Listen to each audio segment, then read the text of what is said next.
ନିଖୋଜ ଥିବା ଜଣେ ନାବାଳକର ମୃତଦେହ ଏକ ମୁକୁଳା ପାଇଖାନା ଟାଙ୍କିରୁ ପୁଲିସ ଉଦ୍ଧାର କରିଛି।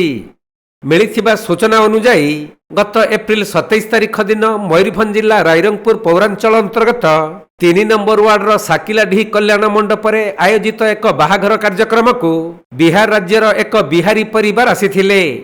ତେବେ ରାତି ପ୍ରାୟ 11:30 ସମୟରେ ବିହାରୀ ପରିବାରର ଜଣେ ନାବାଳକ ନିଖୋଜ ହୋଇଯାଇଥିଲେ।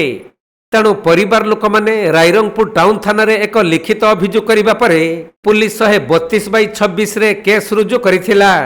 ଆଉ ବିଭିନ୍ନ ସ୍ଥାନରେ ପରିବାର ବର୍ଗ ଓ ପୁଲିସ ନାବାଳକକୁ ଖୋଜାଖୋଜି କରୁଥିବା ବେଳେ ଆଜି ସକାଳୁ ମନ୍ଦିର ସାହିର ପଶୁପତି ଦଣ୍ଡପାଟଙ୍କ ଘରର ଡାହାଣ ପଟେ ଥିବା ଏକ ଖୋଲା ପାଇଖାନା ଟାଙ୍କିରୁ ଦୁର୍ଗନ୍ଧ ବାହାରିବାରୁ ଲୋକଙ୍କର ସନ୍ଦେହ ହୋଇଥିଲା।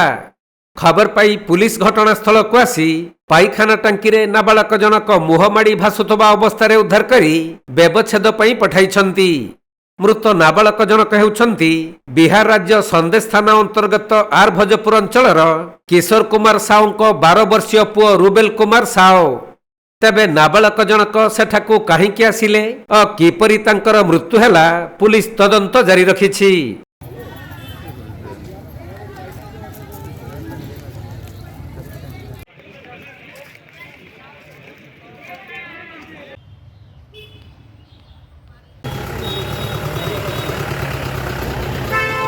ମୟୂରଭଞ୍ଜ ଜିଲ୍ଲା ରାଇରଙ୍ଗପୁରରୁ ସୁନିଲ କୁମାର ମହାପାତ୍ରଙ୍କ ରିପୋର୍ଟ, କୋଣାର୍କ ଲାଇଭ୍।